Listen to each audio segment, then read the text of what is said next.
अध्यक्ष इंद्रेश विक्रम सिंह जी, राज्य मंत्री जगदीश प्रसाद सिंह जी और सदस्य गायिका अदिति सिंह से अनुरोध करके मंच पर स्थान ग्रहण करें।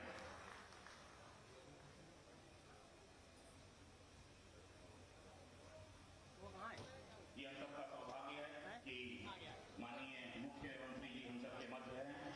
आज बैतवाड़े की शान अवध केसरी राणा मेरी माधव की 218वीं जयंती के शुभ अवसर पर उन्हें भाव को अर्पित करने के लिए मेरा अनुरोध राणा मेरी माधव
इससे पहले कुछ कहूँ, मैं राणा के संध्या में पढ़ता हूँ और उनके सम्मान में दो पंक्तियां पढ़ना चाहता हूँ।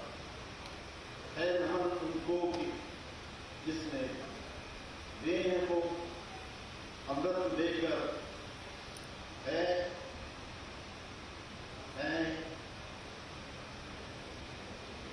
नमन उनको कि जो इस देह को अमृत देकर इस धरा के यशस्वी कर गए।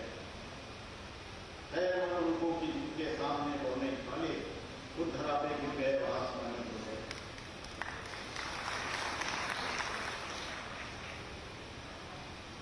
माननीय मुख्यमंत्री जी, हम सबका सौभाग्य है कि अपने पराक्रम और साहस से राजनीति युद्ध में एरिया टॉप चौकी का कैप्चर करके हमारे माननीय सूबेदार मेजर ने अति उत्साह से उसे कैप्चर किया, जिसके लिए 1999 में उन्हें परमवीर चक्र से भारत सरकार ने सम्मानित किया।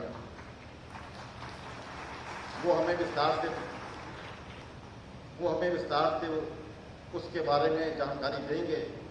मैं उनका इस समिति की ओर से और स्वयं अपनी ओर से हार्दिक स्वागत और अभिनंदन करता हूं और विश्वास करता हूं कि उनका उद्बोधन हम सब में विद्यमान राष्ट्र प्रेम की भावना को बल प्रदान करेगा और हम में राष्ट्र हित में त्याग और बलिदान करने के लिए भावना प्रेरित होगी। मित्रों, लोक मंगल के लिए समर्पित हमारे मुख्य अतिथि योगी आदित्यनाथ जी का व्यक्तित्व एक तरासे हुए हीरे की बात। इसकी किसी भी सतह पर किसी भी कोण से आलोक डाला जाए तो प्रकाश की किरण ही विच्छुरित होती है। उनके मानव की करुणा गंगा का पर्याय है। वह पीड़ित सामान्य जनों का स्पर्श करते हुए उन्हें स्वस्थ करते हुए आगे बढ़ती है। अभी हमने देखा पिछले 2 वर्षों में जब देश कोरोना काल से गुजर रहा था और अचानक एक रात यूपी के बॉर्डर पर लाखों उत्तर प्रदेशवासी अपने बीवी बच्चों के साथ आनंद नगर टर्मिनल पर इकट्ठा हो गए, तो माननीय मुख्यमंत्री जी ने किस कुशलता से उन्हें उनके घर में पहुंचाया, यह नितांत प्रशंसनीय कार्य था, जिसकी हम सब भूल प्रशंसा करते हैं।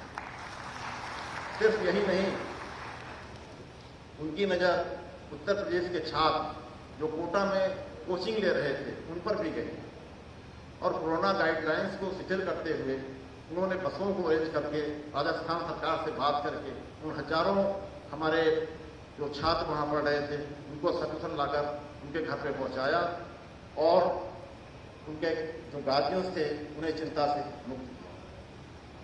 मित्रों, हम सब जानते हैं जब आदमी की करुणा जागृत होती है तो महत्वाकांक्षा के बीच अंकुरित नहीं होती, सुख और साधन की लालसा नहीं रहती और उस व्यक्ति का समग्र जीवन नित्य नवीन बनता हुआ गतिशील इतिहास हो जाता है। हमारे बीच ऐसे मुख्यमंत्री को पाकर हम सब आपातचित हैं और गर्व का अनुभव करते हैं और मैं उनका इस सभा में अपनी ओर से, इस समिति की ओर से, आप सबकी ओर से हार्दिक स्वागत और अभिनंदन करता हूँ। माननीय मुख्यमंत्री जी, राणा जिनके स्मरण के लिए हम सब यहाँ आज एकत्रित हैं, अपने पौरुष और पराक्रम से इस संपूर्ण अवध क्षेत्र को 18 महीने जून 57 से नवंबर 58 तक ब्रिटिश हुकूमत से मुक्त रखा। उनके पराक्रम और शौर्य की प्रमाणिक दस्तावेज इतिहास के पन्नों में दर्ज। ये विडंबना है और हम सब की शायद कमी है, उनका नाम जनमानस से ओझल रह गया। मुझे आप बताते हुए हर्ष हो रहा है, जब 2019 में आप हमारे सम्मेलन में आए और उसके बाद लगातार 2020 और 2021 में उनके जन्मदिवस के अवसर पर ट्वीट किया, एक संपूर्ण भारत में राणा के प्रति जानने की जिज्ञासा पैदा हो गई। 2 वर्षों में राणा पर पूरे देश में सेमिनार से भोजन हुए और वही पिछले 10 दिन पहले दिल्ली यूनिवर्सिटी में एक संगोष्ठी हुई इस पे राणा पे चर्चा की गई। आपने अभी जब 3 दिन पहले यहाँ आने की स्वीकृति दी तो हमारे और हमारे साथियों के फोन पर संदेशों की बाढ़ आ गई। क्या महाराज जी आ रहे हैं? क्या मुख्यमंत्री जी आ रहे हैं? मुख्यमंत्री जी कैसे आ रहे हैं? और लोगों को राणा के प्रति जानकारी प्राप्त करने की उत्सुकता बढ़ गई और राणा के बारे में वो सब कुछ जानना चाहते थे। मैं उसका क्या उत्तर दूं?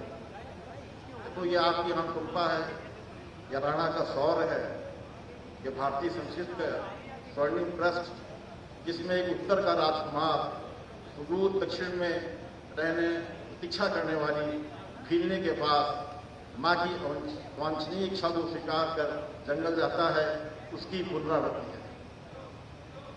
माननीय, हम ये मानते हैं ये हमारे प्रयासों की सफलता है, जिसका श्रेय सिर्फ आपको और सिर्फ आपकी सहज उपस्थिति को जाता है, दूसरा कुछ भी नहीं। मैं इस अवसर पर आपको आश्वस्त करता हूं कि आने वाले समय में भी हम अपने इस प्रयास से विरत नहीं होंगे। हमें विश्वास है कि आपके संरक्षण में हम राणा को इतिहास में वही स्थान दिलाने में सफल होंगे जिसके वह वास्तव में हकदार हैं, और पूरा देश रानी लक्ष्मीबाई, चाचा टोपे, वीर कुंवर सिंह की भाग उन्हें आदर से याद और स्मरण करेगा। राणा के बारे में बहुत कुछ नहीं करना चाहता हूँ, एक बात से जोड़ना चाहता हूँ महाराज जी, कि राणा जो है इनके पास कोई प्रशिक्षित सैन्य शक्ति नहीं, कोई संगठित शक्ति भी नहीं थी सैन्य। ये जहाँ जाते थे वहाँ सभी लोगों को युद्ध लड़ने के लिए तैयार करते थे। ब्रिटिश आर्मी को जो हेड कर रहे थे जनरल होपराम, उन्होंने खुद स्वीकार किया है कि पहली भारत की लड़ाई में राणा के साथ आए हुए लड़ाकों ने प्रण से लड़ाई लड़ी, जिसकी वजह से उन्हें एजेंसी में पीछे लौटा। सैनिक के जिक्र उन्होंने नहीं किया। वो जहाँ जाते थे वहाँ के ताजपेदार के राजाओं से हथियार ले लिया करते थे, रसद ले लिया करते थे, अथवा वो भय से उन्हें पहुंचा दिया करते थे। एक बात महाराज जी और हम कहना चाहते हैं आपसे। अभी आपने कुछ दिनों पूर्व कहा था कि जो अपने इतिहास को विस्मृत कर देता है वो विकास नहीं कर सकता। मैं उसमें एक बात जोड़ना चाहता हूँ महाराज जी, बड़ी विनम्रता से और क्षमा के साथ, कि आज समय आ गया है जब हमें वो विस्मृत को जागृत करने की आवश्यकता है। और जब हम अपने इतिहास पर दृष्टि डालेंगे हम पाएंगे कि हमारा देश राम का देश है। राम जिसने सिंहासन छोड़ करके जन जन के बीच में जाने के लिए नंगे पैर जंगल जंगल घूमा। राम सिर्फ सबरी माता से मिलने या रावण का वध करने के लिए नहीं है। राम संपूर्ण देश में संदेश देने के लिए गए कि जब शासन प्रशासन और सत्ता जंगल में रहने वाले अंतिम व्यक्ति के पास पहुंचती है तब राम राज बनता है। राम ये संदेश देने के लिए गए कि सीता के अपमान का दंड असत्य रावण के संपूर्ण साम्राज्य के विध्वंस से होता है। राम ये संदेश भी देने गए आतंक और अन्याय के अंत करना ही राजधर्म है। और राम ने यह भी संदेश दिया कि रावण से युद्ध सिर्फ राम के पराक्रम से नहीं, सबरी माँ के आशीर्वाद से भी जीत जाता है। मैं इस अवसर पर अब रायबरेली के सभी हमारे बैठे हैं, हम किस राम को खोजने जाए। आप हमारे बीच विष का पान करके अमृत देने वाले, संपूर्ण शस्त्र चलाने वाले भगवान शिव के स्वरूप के रूप में हमारे बीच विद्यमान है। इसलिए मैं अपनी ओर से और अपने समस्त साथियों की ओर से आपसे अनुग्रह करता हूँ, विनती करता हूँ, प्रार्थना करता हूँ कि आप हमारे इस लाइब्रेरी को अपना लें, इसे गोद ले लें। हमारी सभी जरूरतें, हमारी सभी समस्याओं का स्वतः ही समाधान हो जाएगा और रायबरेली अपने पुराने गौरव के हिसाब से आपके संरक्षण में एक बार फिर वही ऊंचाई प्राप्त करेगा और हम फिर से विकास के नए कीर्तिमान स्थापित करेंगे। इसी के साथ मैं आपका बहुत ही स्वागत करता हूँ और अंत में राणा के प्रति 2 पंक्तियाँ पढ़ना चाहता हूँ। तुम चले गए, आदर्शों का इतिहास तुम्हारा जीवित है, ये सूरज चांद सितारों का आकाश तुम्हारा जीवित है, तुम जीवित हो जब तक अपनी गंगा यमुना में पानी है, तुम जीवित हो जब तक अपनी धरती की सुंदर कहानी है। धन्यवाद। बहुत बहुत धन्यवाद अध्यक्ष महोदय।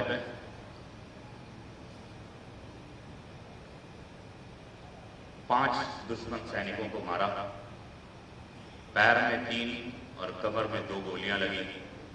इसके बावजूद एक मशीन गन उठाई, एक ग्रेनेड फेंका और .4875 पर कब्जा। ऑपरेशन विजय के एक युद्ध नायक 13 जम्मू और कश्मीर राइफल के राइफलमैन सूबेदार मेजर संजय कुमार की वीरता की ये सिर्फ एक बानगी है। उनके अदम्य साहस, युद्ध भूमि पर दुश्मन के सामने दृढ़ता और सतत प्रदर्शन के लिए आपको वीरता के लिए भारत का सर्वोत्तम पदक परमवीर चक्र से अलंकृत किया गया। ये हमारा सौभाग्य है कि वे आज हमारे मध्य हैं और ये भी सौभाग्य है कि हम उन्हें इस वर्ष का राणा बेनी माधव बख्श सिंह शौर्य सम्मान समर्पित कर खुद गौरवान्वित हो रहे हैं।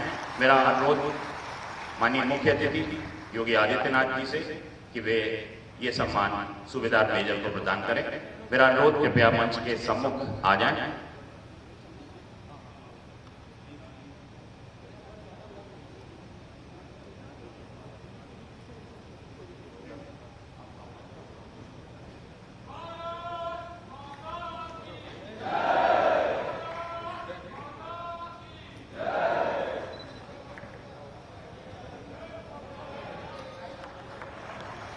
कृपया जोरदार तालियों से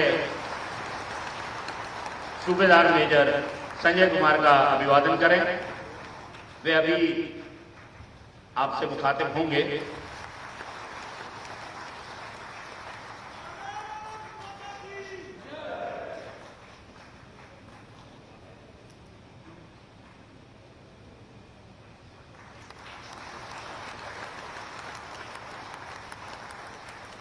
सात अप्रैल 1945 को जन्मे श्री अनूप अशेष हिंदी नवगीत के साथ साथ बघेली बोली में समांतर लेखन के लिए जाने जाते हैं। उनकी 19 पुस्तकें प्रकाशित हुई हैं। उन्हें निराला और विंध्य शिखर सम्मान से सम्मानित किया गया है। उन्हें राणा बेनी माधव बख्श सिंह स्मारक समिति वर्ष 2022 का डॉक्टर शिव बहादुर सिंह भदौरिया साहित्य सम्मान प्रदान कर गौरवान्वित महसूस करती है।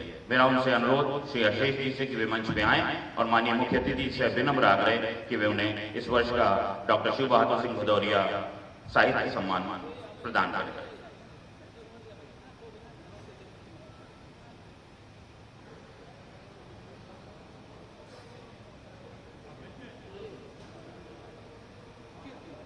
श्री अनूप अशेष जी।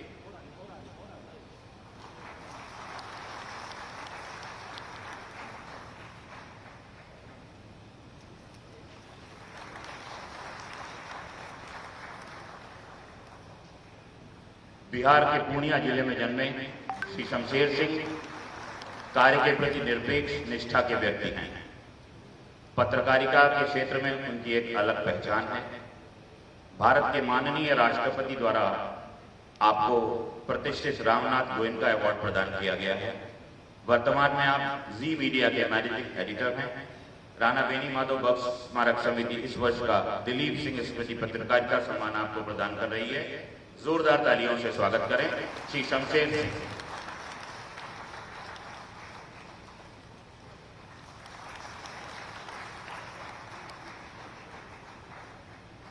एमटेक की शिक्षा के दौरान पशुपूर्णता को नजदीक से देखने वाला और अपने आसपास के घायल असहाय जानवरों के लिए कार्य शुरू करने वाले हमारे अर्पित धीरे धीरे उन्होंने अपना ये कार्य बड़ा किया।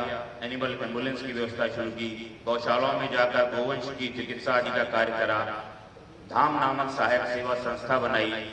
जैकफिश संस्था के अर्पित को इस वर्ष का वीरापासी सेवा सम्मान प्रदान किया जाता है। मेरा अनुरोध अर्पित की इन मूक बदर जानवरों के प्रति जो उनका समर्पण है उसके लिए जोरदार तालियों से उसका स्वागत करें।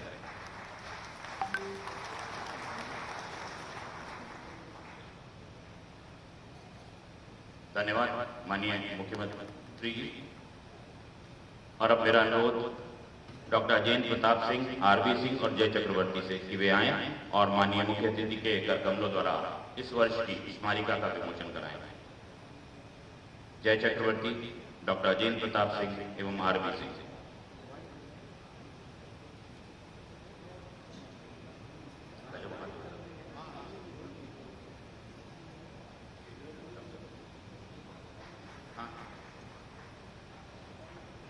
अवध केसरी हमारी स्मारिका, जिसका विमोचन माननीय मुख्य अतिथि द्वारा किया जा रहा है।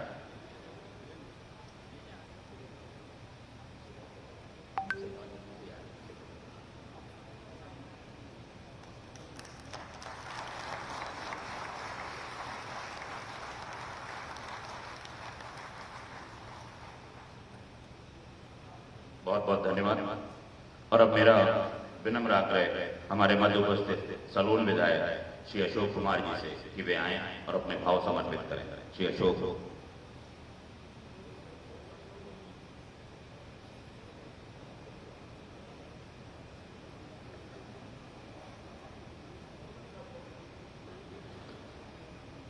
आज के इस कार्यक्रम के मुख्य अतिथि उत्तर प्रदेश सरकार के आदरणीय मुख्यमंत्री जी, परम पूज्य योगी आदित्यनाथ जी महाराज, आपका रायबरेली की इस पावन धरती पे मैं रायबरेली जनपद के सभी सम्मानित सज्जनों की ओर से आपका बहुत बहुत अभिनंदन और स्वागत करता हूं। मंच पर उपस्थित कारगिल विजय ऑपरेशन के महारथी परमवीर चक्र से सुशोभित, क्योंकि उस समय राइफलमैन संजय कुमार थे, आज सूबेदार मेजर है। आपका भी इस कार्यक्रम में बहुत बहुत स्वागत और अभिनंदन करता हूं। राज्य मंत्री स्वतंत्र प्रभार माननीय दिनेश सिंह जी, राज्य मंत्री आदरणीय महेंकेश्वर सिंह जी, सदर से विधायक बहन अदिति सिंह जी, आप सबका भी इस कार्यक्रम में बहुत बहुत स्वागत और अभिनंदन। मैं बहुत ज्यादा कुछ ना कहते हुए आदरणीय मुख्यमंत्री जी का बहुत बहुत धन्यवाद व्यक्त करता हूं कि 2022 के विधानसभा चुनाव में मेरे एक छोटे से इस कार्यकर्ता के आग्रह पर आपने मेरी विधानसभा में कार्यक्रम दिया और उसी आशीर्वाद रूपी उस रैली की वजह से ही मैं वह चुनाव विधानसभा का जीत पाया। अपने उस बहुमूल्य समय से आपने जो मेरी विधानसभा में कार्यक्रम दिया, मुझे याद है आप आए और आपने ये कहा कि इस विशाल जनसभा के बाद ये बिल्कुल कंफर्म हो गया है कि तुम जीत रहे हो। आपकी वो बात बिल्कुल सत्य हुई। मैं आपका बहुत बहुत धन्यवाद देता हूं। इन्हीं शब्दों के साथ आप सबको बहुत बहुत एक बार अभिनंदन और शुभकामनाएं। धन्यवाद। और इसी क्रम में मेरा आग्रह सदर विधायिका अदिति सिंह जी से कि वे आएं और अपने भाव समर्पित करें। अदिति सिंह।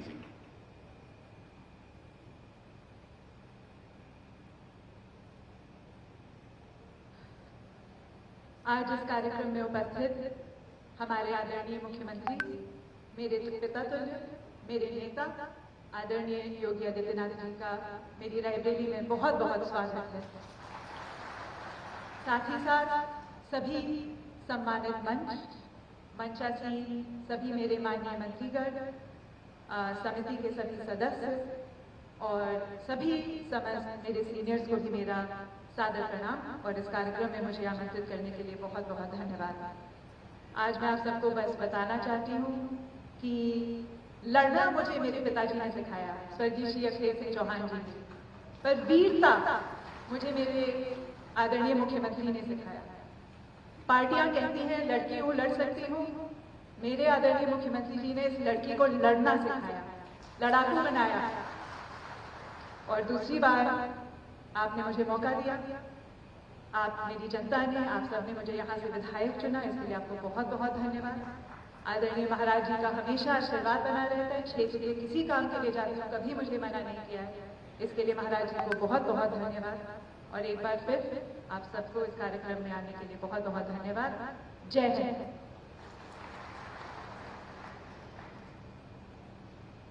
धन्यवाद। और अब मेरा अनुरोध राज्य मंत्री श्री मयंकेश्वर शरण सिंह जी से कि वे आए और अपने भाव समर्पित करें।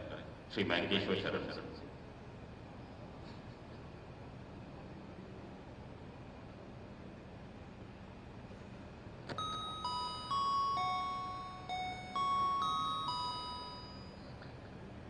राणा बेनी माधव जी के 218वें जयंती के उपलक्ष्य में रायबरेली में आज इस मंच पे विराजमान हम सबके नेता, हम सबके प्रेरणा, उत्तर प्रदेश के यशस्वी मुख्यमंत्री आदरणीय योगी आदित्यनाथ जी, राणा बेनी माधव समिति के आदरणीय अध्यक्ष, आदरणीय संरक्षक जी, परम वीर चक्र विजेता, आपका भी मैं हृदय से स्वागत करता हूं। उत्तर प्रदेश मंत्रिमंडल में राज्यमंत्री स्वतंत्र प्रभार आदरणीय दिनेश सिंह जी, और आज मुझे बड़ा हर्ष हो रहा है कि ये मंच में साझा कर रहा हूं अपने पुत्री की तरह अदिति सिंह जो एक विधायक भी हो गई हैं, और साथ ही साथ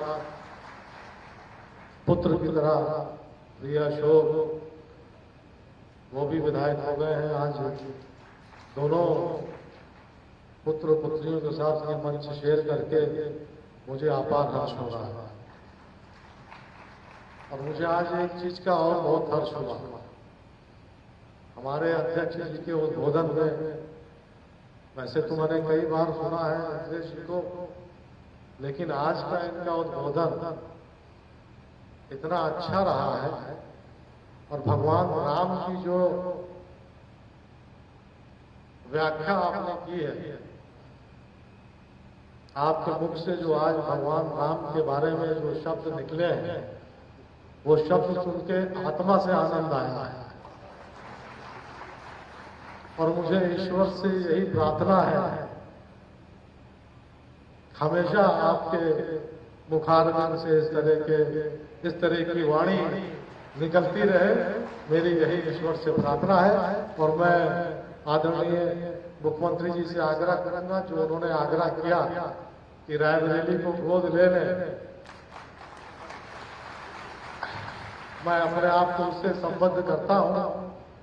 उसकी कुछ सीटें तिलोई में भी गिर जाएंगी,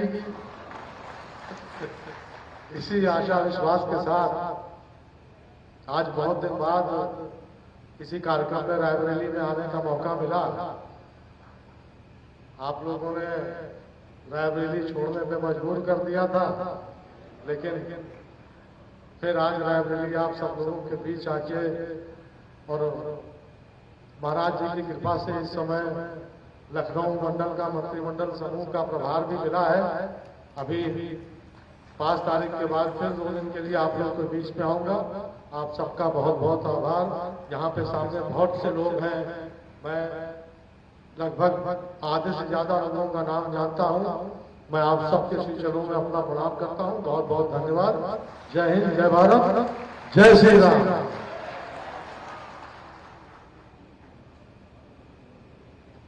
बहुत बहुत धन्यवाद। और इस श्रृंखला में मेरा विनम्र आग्रह राज्य मंत्री स्वतंत्र प्रभार श्री दिनेश प्रताप सिंह जी से कि वे आएं और अपने भाव समर्पित करें।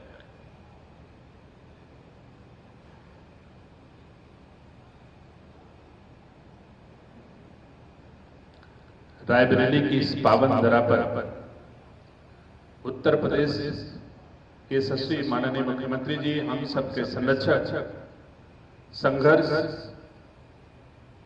और साहस के भंडार आदरणीय योगी आदित्यनाथ जी का मैं इस रायबरेली की पावन धरा, जो गर्ग ऋषि, गोकर्ण ऋषि, डालप ऋषि, आस्तिक मुनि राणा बेनी माधव भक्त सिंह और आचार्य महावीर सिंह की पावन धरा पर हार्दिक स्वागत करता हूं, अभिनंदन करता हूं और धन्यवाद देता हूं कि आप सबने रायबरेली वासियों का जो मनोबल बढ़ाया है। रायबरेली के इतिहास में ऐसा दिन कभी हम सबको देखने को नहीं मिला जितना उत्साहित आज रायबरेली का हर व्यक्ति है। मैं कह सकता हूं आज इस राणा बेनी माधव भक्त सिंह स्मारक समिति के अध्यक्ष आदरणीय इंद्रिस विक्रम सिंह जी, जो निश्चित ही बहुत ही सरल, सौम्य, सुलभ और योग्यता रखते हैं, उन्होंने इस रायबरेली जनपद को ऐसे एक किया है। आज इस कार्यक्रम में हर दल का यहाँ पर व्यक्ति उपस्थित है। इसके लिए मैं राणा बेनी माधव भक्त सिंह स्मारक समिति के अध्यक्ष और सदस्यों को धन्यवाद देता हूं। इस कार्यक्रम में उपस्थित आदरणीय मैंकेश्वर शरण सिंह जी, राज्य मंत्री, कार्यक्रम में उपस्थित सदन के विधायक श्रीमती अदिति सिंह जी, कार्यक्रम में उपस्थित सलोन के विधायक भाई अशोक कोरी जी, कार्यक्रम में उपस्थित पूर्व एमएलसी राजा राकेश प्रताप सिंह जी, आदरणीय राघवेंद्र भैया, अशोक सिंह जी, अजयपाल सिंह जी, धीरेन्द्र सिंह जी, सभी सम्मानित उपस्थित आदरणीय पूर्व विधायक गजाधर सिंह जी, मैं सबको धन्यवाद देता हूं इस रूप में रायबरेली को देख करके, और राणा बेनी माधव सिंह स्मारक समिति को धन्यवाद देता हूं कि जो काम बड़े बड़े लोग नहीं कर पाए वो राणा बेनी माधव सिंह स्मारक समिति ने रायबरेली में करके दिखा दिया। निसंदेह मैं कह सकता हूं, दोनों परिप्रेक्ष्य में, सामाजिक दृष्टिकोण से भी मैं देखता हूं तो आदरणीय महाराज जी आज इस तमाम दल के लोग यहां बैठे हैं, लेकिन उनके दिलों में आदरणीय योगी आदित्यनाथ जी राज कर रहे हैं। रायबरेली के लोगों में ये हम लोग का सौभाग्य है, और ये काम करने के लिए आदरणीय इंद्रेश विक्रम सिंह जी को मैं धन्यवाद देता हूं। आज जितनी बड़ी मूर्ति राणा बेनी माधव जी की लगी है, जो हम सबके शौर्य, साहस, पराक्रम को दिखाती है, इस रायबरेली में बहुत सारे लोगों ने राजनीति की है। रायबरेली जनपद के प्रथम सांसद थे, जिनके ससुर भी प्रधानमंत्री थे, जिनकी सास भी प्रधानमंत्री थी, जिनकी पत्नी भी प्रधानमंत्री थी, जिनके बेटे भी प्रधानमंत्री थे, जिनकी बहू सुपर प्रधानमंत्री थी, लेकिन रायबरेली के प्रथम सांसद की कहीं प्रतिमा रायबरेली भर में स्थापित नहीं है, और राणा बेनी माधव भक्त सिंह ने सबसे ऊंची प्रतिमा राणा बेनी माधव सिंह स्मारक समिति ने राणा बेनी माधव सिंह की इतनी बड़ी प्रतिमा स्थापित की जो रायबरेली में कोई दूसरी प्रतिमा देखने को नहीं मिलती है। मैं राणा बेनी माधव स्मारक समिति को धन्यवाद देता हूं, और राणा बेनी माधव सिंह स्मारक समिति को जिस तरह का आशीर्वाद, स्नेह आदरणीय मुख्यमंत्री जी ने दिया है, मैं उसके लिए भी आदरणीय मुख्यमंत्री जी का आभार प्रकट करता हूं और विश्वास करता हूं कि इस समिति के ऊपर आदरणीय मुख्यमंत्री जी का ऐसे ही आशीर्वाद रहेगा तो रायबरेली इतिहास दर इतिहास लिखती जाएगी। आप सबका बहुत बहुत धन्यवाद देता हूं। एक बार पुनः महान संत इस उत्तर प्रदेश के यशस्वी मुख्यमंत्री जी का रायबरेली की पावन धरा में आने के लिए आभार प्रकट करता हूं। जय हिंद। बहुत बहुत धन्यवाद। और अब मेरा विनम्र आग्रह हमारे आज के समारोह के विशिष्ट अतिथि श्री सूबेदार मेजर संजय कुमार जी वे आए और हम सबको संबोधित करें। सूबेदार मेजर संजय कुमार।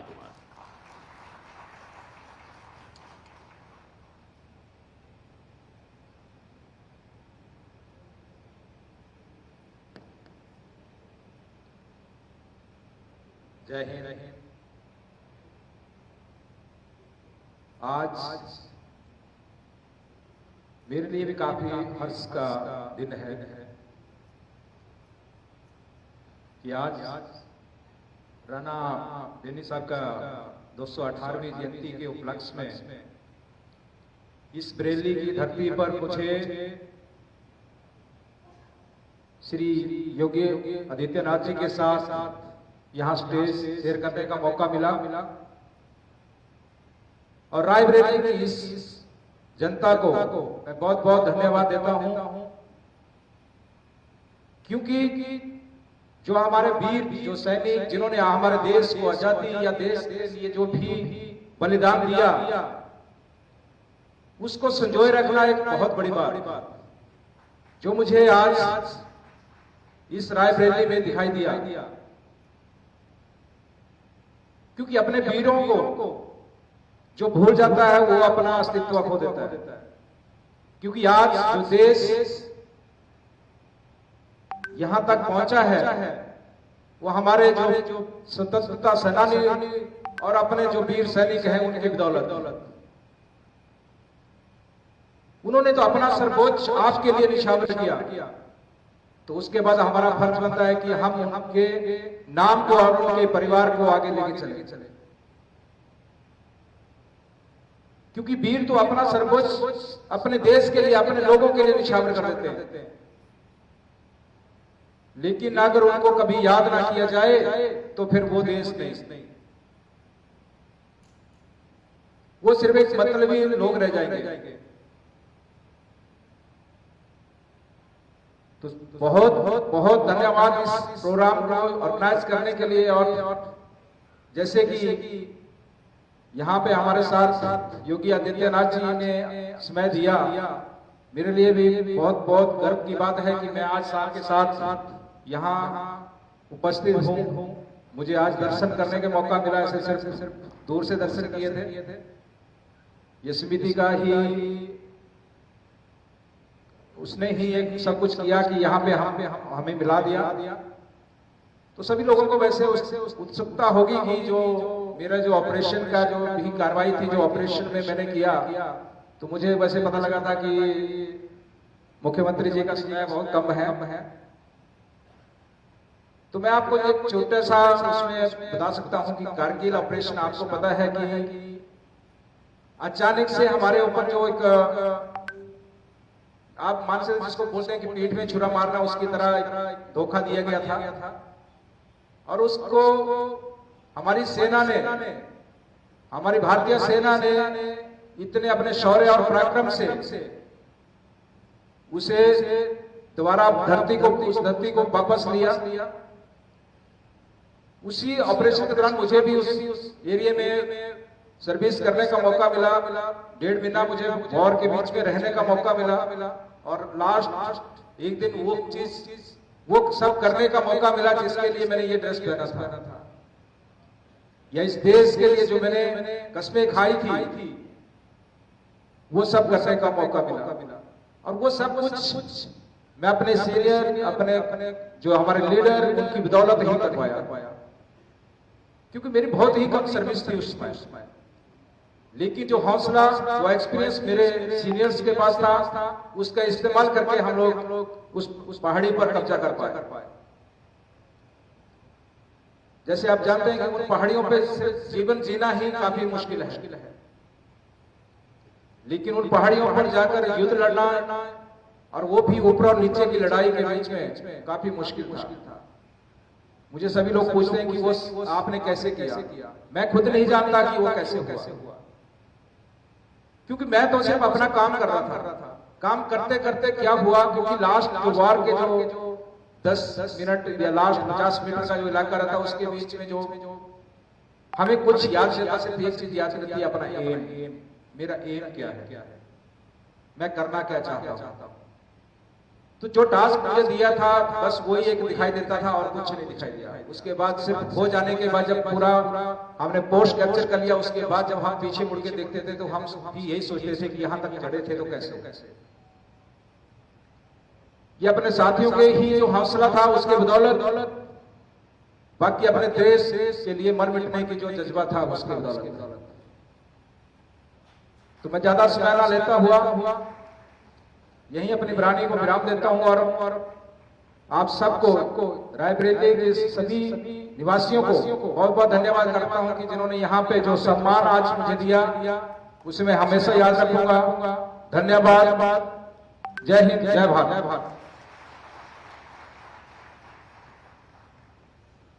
बहुत बहुत धन्यवाद सूबेदार मेजर संजय कुमार जी। और अब मेरा विनम्र आग्रह परम श्रद्धेय योगी आदित्यनाथ जी से कि वे आए और हम सबको संबोधित करें अपने आशीर्वचन से।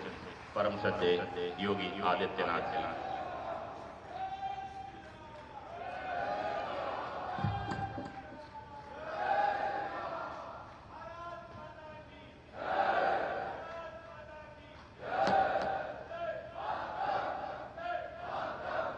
देश के प्रथम स्वतंत्र समर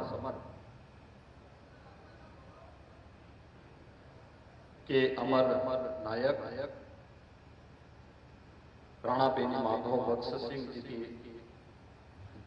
218वीं पावन जयंती कार्यक्रम में मंच पर उपस्थित प्रदेश सरकार में मेरे सहयोगी मंत्रीगण श्री दिनेश प्रताप सिंह जी, श्री मयंकेश्वर शरण सिंह जी, आज के समारोह के विशिष्ट अतिथि कारगिल युद्ध के एक नायक, सेना के सर्वोच्च सम्मान परमवीर चक्र से सम्मानित सूबेदार मेजर श्री संजय कुमार जी, माननीय विधायक श्रीमती अदिति सिंह जी, श्री अशोक कोरी जी, राणा बेनी माधव बख्श सिंह स्मारक समिति के अध्यक्ष श्री इंद्रेश विक्रम सिंह जी, राकेश प्रताप सिंह जी, राघवेंद्र प्रताप सिंह जी, आज के समारोह में उपस्थित हमारे सभी वर्तमान और पूर्व जनप्रतिनिधिगण,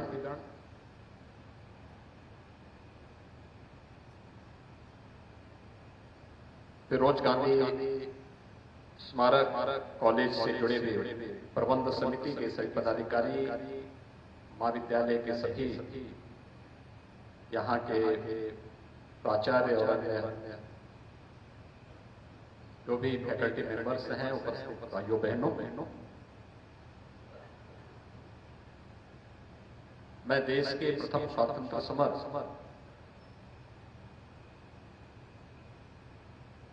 के अमर नायक, जिन्होंने इस पूरे अवध क्षेत्र को लगभग 1.5 वर्ष तक अंग्रेजों की प्राथीनता से मुक्त करके आजादी का एहसास आजादी से 90 वर्ष पहले ही करा दिया था। ऐसे राणा बेनी माधव बख्श सिंह जी को उनकी 218वीं जयंती के अवसर पर नमन करते हुए उन्हें विनम्र श्रद्धांजलि भी अर्पित करता हूं। मैं इस अवसर पर अभिनंदन करता हूं आज के समारोह के विशिष्ट अतिथि सूबेदार मेजर श्री संजय कुमार जी का, जिन्हें भारतीय सेना ने अपना सर्वोच्च सम्मान परमवीर चक्र से सम्मानित किया है। हम सब जानते हैं युद्ध काल में अपना सर्वोच्च शौर्य और पराक्रम दिखाने वाले भारतीय सेना के जवानों को यह सम्मान मिलता है, और उसमें भी बिरले ही जो इतना उत्कृष्टतम प्रदर्शन करते हैं। कारगिल युद्ध इस देश पर पाकिस्तान के द्वारा 1999 में थोपा गया था। भारतीय सेना के लिए विषम परिस्थिति थी, लेकिन उन विषम चुनौतीपूर्ण परिस्थितियों का सामना करते हुए भी हमारे सैनिकों ने जिस अदम्य साहस, पराक्रम और शौर्य का परिचय दिया, उसकी परिणति थी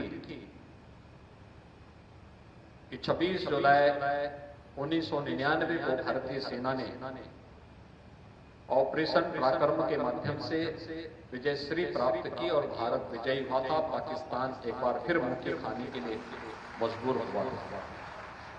आज यहाँ पर सूबेदार मेजर संजय कुमार जी इस कार्यक्रम में उपस्थित हुए हैं। मैं उनका हृदय से अभिनंदन करता हूँ और मुझे विश्वास है कि उनका शौर्य और पराक्रम हमारी वर्तमान पीढ़ी उससे अवश्य प्रेरणा प्राप्त करेगी। यहाँ पर स्मारक समिति ने अन्य महानुभावों को भी सम्मानित किया है, जिन्होंने जीवन के अलग अलग क्षेत्र में कार्य किया है। कोई साहित्य के क्षेत्र में, कोई सेवा के क्षेत्र में, कोई तकनीक के क्षेत्र में। उन सभी महानुभावों का भी मैं इस अवसर पर हृदय से बधाई देता हूं और विश्वास करता हूं कि उनकी जो प्रतिभा है उस प्रतिभा से अनेक वर्तमान हमारी पीढ़ी प्रेरणा प्राप्त करेगी। भाइयों बहनों, हम सब जानते हैं कि देश अपनी सदियों की गुलामी के दौरान कभी चैन से नहीं बैठा। देश के अलग अलग भूभाग में आजादी के लिए एक छटपटाहट देखने को मिलती थी, लेकिन संगठित लड़ाई नहीं हो पाती। हम सब मिलकर के, पूरा पश्चिम उत्तर दक्षिण सभी मिलकर के एक साथ विदेशी हुकूमत को भारत से उखाड़ फेंके, यह अवसर बहुत कम देखने को मिलता था, नहीं हो पाता था। और उसकी शुरुआत हुई थी 1857 में। यद्यपि देश हर समय लड़ता रहा, पृथ्वीराज चौहान का जो संग्राम था वह उसी विदेशी हुकूमत के खिलाफ था।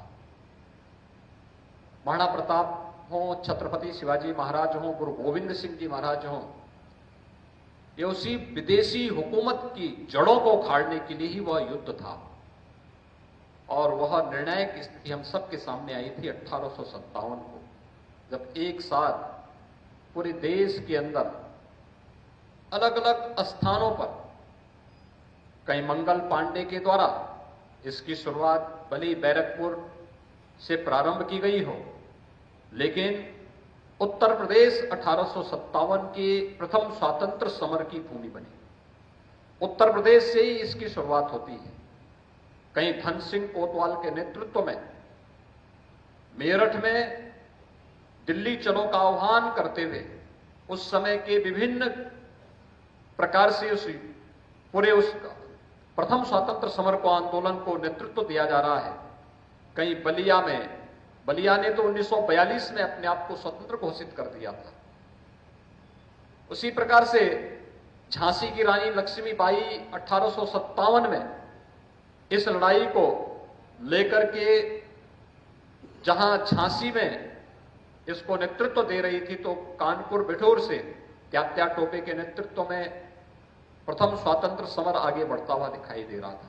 अलग अलग क्षेत्रों में, और अवध क्षेत्र में जिस अमर नायक ने इस प्रथम स्वातंत्र समर को नेतृत्व दिया था, वह नाम था राणा बेनी माधो बख्श सिंह जी का, जिन्होंने 1.5 वर्ष तक इस पूरे क्षेत्र को अंग्रेजों की दास्ता से मुक्त करके उस कालखंड में आजादी का एहसास आजादी के 90 वर्ष पहले ही इस क्षेत्र के नागरिकों के अंदर करवा दिया था। और इस अवसर पर जब हम राणा बेनी माधो बख्श सिंह जी को स्मरण कर रहे हैं, तो उनके अमर सेनानी वीरा पासी को कौन विस्मृत कर सकता है। वीरा पासी ने भी उनके साथ मिलकर के इस पूरे आंदोलन को एक रूप दिया। हजारों सैनिक शहीद हुए, लेकिन उन्होंने कहीं भी आजादी के लिए आजादी से कम कुछ भी स्वीकार नहीं, इसको लेकर के वे निरंतर लड़ते रहे, निरंतर कार्य करते रहे। 1857 में प्रथम स्वातंत्र समर से जो आजादी की चिंगारी फूटी थी, वो निरंतर चलती रही।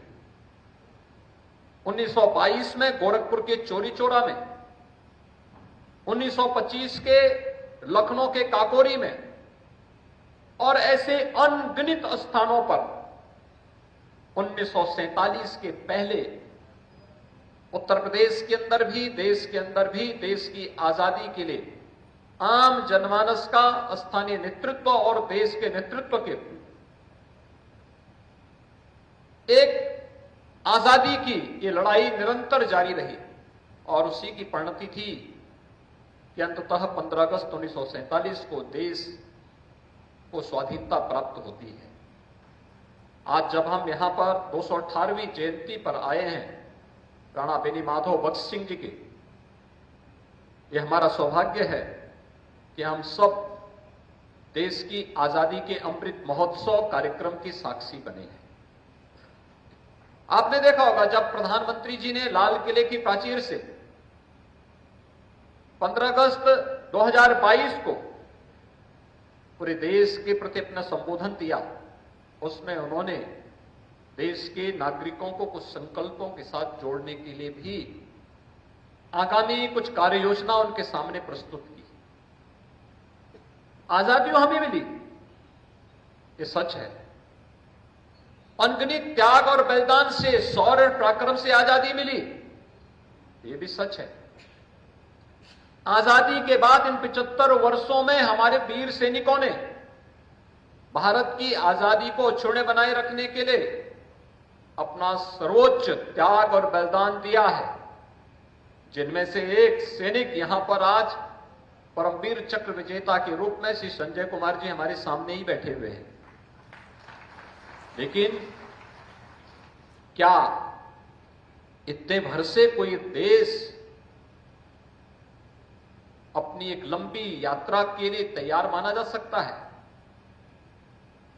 दुनिया की वर्तमान प्रतिस्पर्धा के साथ अगर हमें अपने आप को जोड़ना है तो हम सबको आज के साथ दुनिया की इस प्रतिस्पर्धा के साथ अपने आप को खड़ा करना होगा। ये केवल सरकारें नहीं कर सकती, सरकार नेतृत्व दे सकती है, सरकार कार्य योजना बना सकती है। समाज का हर एक तबका जब अपने अपने क्षेत्र में अपनी अपनी जिम्मेदारियों का निर्वहन करने लग जाएगा, तब हम उस लक्ष्य को लेकर के आगे बढ़ सकते हैं। उसे प्राप्त करने में फिर हमें कोई कठिनाई नहीं होगी। और इसीलिए प्रधानमंत्री जी ने देश को आजादी के शताब्दी महोत्सव की तैयारी के लिए अभी से जुटने के लिए आह्वान किया है। कैसा भारत चाहिए हमें? जब ये देश अपनी आजादी की 100वीं वर्षगांठ मना रहा होगा, उस अवसर पर कैसा भारत चाहिए? एक सशक्त और समर्थ भारत, दुनिया की सबसे बड़ी अर्थव्यवस्था के रूप में गिना जाने वाला भारत, गरीबी, किसी भी प्रकार की विषमता, अव्यवस्था, अराजकता से मुक्त भारत, और दुनिया के अंदर भारत की उत्तर से दक्षिण, पूरब से पश्चिम, इन सभी सीमाओं को क्षुण्ण बनाए रखते हुए एक ऐसे भारत को जो दुनिया का नेतृत्व करता हुआ दिखाई दे, विश्व मानवता के लिए शांति और सौहार्द का एक नया संदेश लेकर के चल रहा हो, ये वही भारत हमें चाहिए। लेकिन शांति और सौहार्द बिना शौर्य और पराक्रम के कभी नहीं आ सकती है। ये हर भारतवासी को सोचना पड़ेगा और इस दिशा से हम सबको उसकी तैयारी के लिए अपने आप को लगना पड़ेगा। ये मेरा सौभाग्य है कि मुझे 2 वर्ष पहले भी इस कार्यक्रम में भागीदार बनने का अवसर प्राप्त हुआ था और उस समय भी मैं इन कार्यक्रमों के साथ जुटा था। लेकिन विगत 2-2.5 वर्ष आप सबने देखे हैं किस प्रकार के संक्रमण काल के दौर से पूरा देश और पूरी दुनिया और पूरी मानवता गुजरी है। इस सदी की सबसे बड़ी महामारी कोरोना ने कैसे मानवता के सामने संकट खड़ा किया। दुनिया के अंदर लाखों लोग इस बीमारी से काल कलवित हुए, लेकिन तब भी बिना रुके, बिना टिके प्रधानमंत्री मोदी जी के नेतृत्व में भारत की यात्रा अनवरत रूप से आगे बढ़ रही है। इस अनवरत यात्रा में आपने देखा होगा कि सरकार ने तकनीक का बेहतरीन उपयोग करते हुए आम जन तक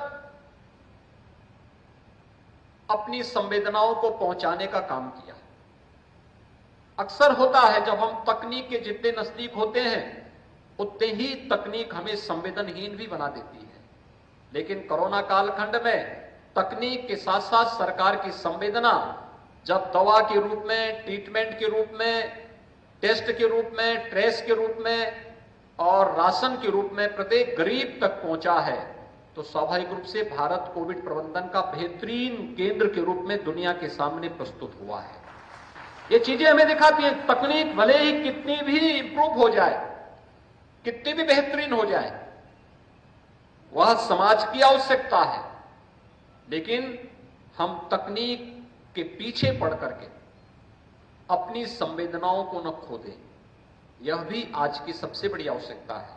और उस संवेदना के साथ जोड़ते हुए किन कारणों से देश गुलाम हुआ था उस पर मंथन करते हुए आज कार्य किए जाने की आवश्यकता है।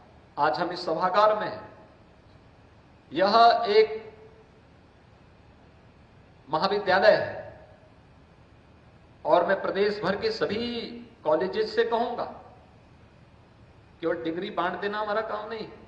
कोरोना कालखंड में प्रधानमंत्री जी ने देश को एक राष्ट्रीय शिक्षा नीति दी है।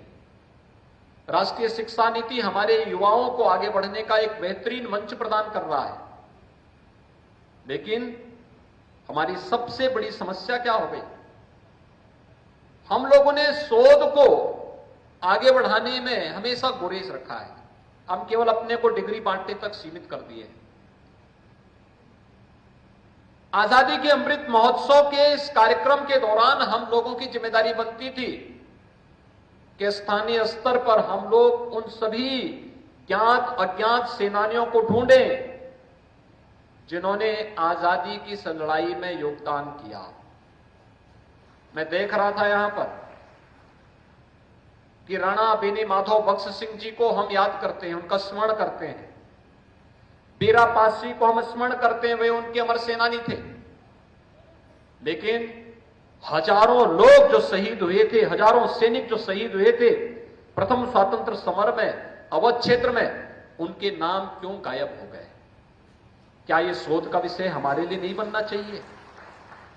क्या हमने गांव-गांव में जाकर के, स्थानीय स्तर पर जाकर के, क्या कभी इन सभी बातों को वहां पर जानने का अवसर प्राप्त किया? बहुत सारी जगहों में, लोक गाथाओं में, लोकगीतों में, लोक परंपराओं में, कथा में, वहां की परंपरा में, वहां की बोलचाल की भाषा में, ये सब कुछ प्राप्त होता है, सब कुछ मिलता है, लेकिन उसको संकलन करने का दायित्व किसका? ये भी हमारी शिक्षण संस्थाएं अगर कर लें, केवल सरकार के भरोसे छोड़ करके नहीं कि जब सरकार किसी संस्था को जिम्मेदारी देगी तब हम करेंगे। ये तो हमारे हर स्कूल कॉलेजेस के जितने वहां के शिक्षक हैं, उनके फाइनल ईयर के जो छात्र हैं जिन्हें अपना प्रोजेक्ट तैयार करना, उनकी जिम्मेदारी बनती है कि हम अपने प्रोजेक्ट का हिस्सा बनाएं। अलग अलग गांव को, अलग अलग क्षेत्र को, अलग अलग विकास खंड को, अलग अलग जनपदों को उसका केंद्र बिंदु बना करके, अब राजनीति का समय नहीं, अब कुछ ठोस कर गुजरने की आवश्यकता है। और हर व्यक्ति अगर अपने अपने क्षेत्र में कुछ ठोस करने की व्यवस्था कर सके, कुछ डॉक्यूमेंट तैयार कर सकें, तो हम अपने आने वाली पीढ़ी के लिए कुछ दे सकते हैं। विकास खंड स्तर पर, ग्राम पंचायत स्तर पर, न्याय पंचायत स्तर पर, जनपद स्तर पर, नगर निकाय के स्तर पर हम बता सकते हैं कि देखिए फलानी फलानी जगह ये महापुरुष थे, इन्होंने उस समय ये किया था, उसका प्रमाण ये है। बहुत सारी जगह ताम्रपत्र होंगे मौजूद, हमें उनको ढूंढने की आवश्यकता है। बहुत सारी जगह पुरानी पांडुलिपियां होंगी, हमें उन पांडुलिपियों को ढूंढने की आवश्यकता है, हमें बताने की आवश्यकता है कि कहां और किस रूप में ये सब चीजें उपलब्ध होती हैं। ऐसे अनेक वृत्तांत मिलते हैं। अभी मेरे पास एक माह पहले महाराष्ट्र से कुछ संत आए थे। उन्होंने मुझसे समय मांगा और लखनऊ पधारे। उन्होंने मुझसे कहा कि आप हमारे आश्रम में एक बार पधारे। मैंने कहा देखिए मैं वहां कभी गया नहीं हूं, महाराष्ट्र में मेरे अनेक कार्यक्रम लगे हैं अलग अलग जगहों पर, लेकिन आपका आश्रम कहां है? उन्होंने कहा नहीं, आपके पीठ से हमारे आश्रम के संबंध रहे हैं। मैंने कहा मेरे पास कोई प्रमाण नहीं है कि कोई हमारे यहां से कोई व्यक्ति वहां कहीं गया हो। उन्होंने कहा मैं अगली बार आकर के आपको उसके बारे में कुछ प्रमाण दूंगा। और फिर वह प्राचीन उन पांडुलिपियों को लेकर के आए, उन्होंने मुझे उपलब्ध कराया, कहा कि मैं ये मराठी की कुछ पांडुलिपि आपको दे रहा हूं, आप इसकी प्राचीनता को एक बार जानिए और फिर इनमें जो कुछ लिखा है इसका हिंदी रूपांतरण करके पढ़ने के बाद तब फिर आप मुझे आमंत्रित करना। मैंने उनको पांडुलिपियों को मैंने यहां पर अध्ययन के लिए दिया। पुरातत्व विभाग को देने के बाद फिर मैंने उनका अध्ययन किया।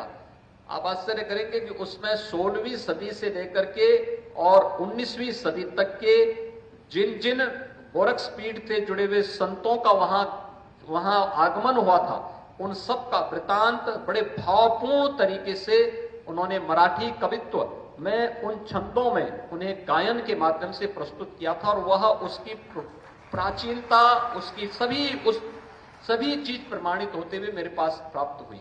फिर मैंने उनको बुलाया, मैंने कहा हाँ ये प्रमाणित हुआ है और मैं इस बात से संतुष्ट हूं। अगर एक संत इस प्रकार का कार्य वहां पर कर सकता है, क्या हमारे स्कूल कॉलेजेस नहीं कर सकते? हमारे विश्वविद्यालय नहीं कर सकते? हम भी कर सकते हैं। हमारा कंट्रीब्यूशन होगा।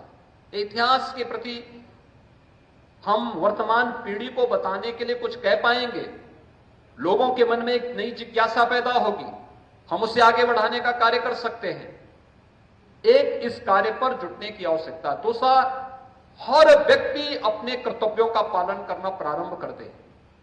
कोई कारण नहीं कि जब ये देश अपनी आजादी की शताब्दी वर्ष मना रहा होगा, उस समय भारत दुनिया की सबसे बड़ी ताकत न हो। कोई ताकत भारत को आगे बढ़ने से रोक नहीं सकती। कोरोना जैसी महामारी के बावजूद, सबसे बेहतरीन प्रबंधन के बाद आज भारत की अर्थव्यवस्था दुनिया की सबसे बेहतरीन अर्थव्यवस्था की ओर अग्रसर, तेजी के साथ बढ़ती हुई अर्थव्यवस्था के रूप में भारत की अर्थव्यवस्था जानी जा रही है। हम सबका दायित्व भी तो कुछ बनता है। इसमें श्रमिक है, किसान है, नौजवान है, व्यापारी है, शिक्षक है, छात्र है, चिकित्सक है, अभियंता है, समाज के हर एक तबके को जोड़ करके इस कार्यक्रम को आगे बढ़ाना होगा। आज मुझे प्रसन्नता है कि यहां पर राणा बेनी माधव भगत सिंह जी की 218वीं जयंती कार्यक्रम के साथ हम सबको जुड़ने का अवसर प्राप्त हुआ है। यह वह क्षेत्र उनका ऋणी है और उसी ऋण से ऋण के लिए ही हम लोग उनकी जयंती कार्यक्रम में या उनसे जुड़े हुए किसी कार्यक्रम में भागीदार बनने का अवसर इस बेसवारा क्षेत्र में हम लोगों को प्राप्त होता है। आज हम सबकी आवश्यकता है, हम सकारात्मक दिशा में सोचें, अपनी पूरी क्षमता और प्रतिभा का उपयोग एक सकारात्मकता को बढ़ाने के लिए करें, समाज और राष्ट्र को लाभान्वित करने के लिए करें। लोक कल्याण के पथ पर हमारा योगदान क्या हो सकता है, इस दिशा में करें। विकास के बारे में एक सकारात्मक सोच को आगे बढ़ाएं। सरकार और समाज दोनों जब मिलकर के कार्य करने प्रारंभ करेंगे तो उसके परिणाम कई गुना ज्यादा दिखाई देंगे और आज की सबसे बड़ी आवश्यकता होगी। मुझे प्रसन्नता है कि आज यहां पर राणा बेनी माधव भगत सिंह जी की स्मृति में जो स्मारक समिति बनी हुई है, इस स्मारक समिति और जिला प्रशासन यहां के हमारे जनप्रतिनिधियों के साथ मिलकर के यहां पर एक भव्य ऑडिटोरियम के निर्माण के शिलान्यास के कार्यक्रम को भी उन्होंने यहां पर इस कार्यक्रम को आगे बढ़ाया है। मेरा विश्वास है कि रायबरेली के विकास को आगे बढ़ाते हुए हम लोग तेजी के साथ इन कार्यक्रमों को आगे बढ़ाने में सफल होंगे। एक बार फिर से मैं राणा बेनी माधव भगत सिंह जी को और उस परंपरा से जुड़े हुए उन सभी क्रांतिकारियों को, अमर सेनानियों को, डेरा पासी हैं, पंडित अमोल शर्मा के नेतृत्व में जो किसान आंदोलन 1921 में प्रारंभ हुआ था, मुंशी कालिका प्रसाद जी के नेतृत्व में हुआ था। इससे पहले यहां पर काकोरी ट्रेन एक्शन की घटना, जिसमें पंडित राम प्रसाद बिस्मिल, ठाकुर रोशन सिंह, अस्फाउल्लाह खां, चंद्रशेखर आजाद, अन्य बहुत सारे क्रांतिकारियों ने अंग्रेजी हुकूमत को चुनौती दी थी। ये लड़ाई कभी थमी नहीं, ये निरंतर चलती रही और जिसकी परिणति थी कि अंततः 15 अगस्त 1947 को भारत स्वतंत्र हुआ और स्वतंत्रता के इस एहसास में हमें 75वीं आजादी के 75 वर्ष पूरे होने पर 76वीं वर्षगांठ पर हम लोगों को इस पूरे कार्यक्रम में हर्षोल्लास के साथ, उत्साह और उमंग के साथ शामिल होने का अवसर प्राप्त हुआ। हम आगामी अमृतकाल की इस कार्य योजना के साथ अपने आप को जोड़ेंगे इस विश्वास के साथ। मैं एक बार फिर से सूबेदार मेजर संजय कुमार जी का और आज यहां पर इस स्मारक समिति ने जिन महानुभावों को सम्मानित किया है, इन सभी का हृदय से मैं बधाई देता हूं, उनका अभिनंदन करता हूं। आप सबके प्रति अपनी शुभकामनाएं देते हुए वाणी को विराम देता हूं। धन्यवाद। जय हिंद। बहुत बहुत धन्यवाद आदरणीय मुख्यमंत्री जी।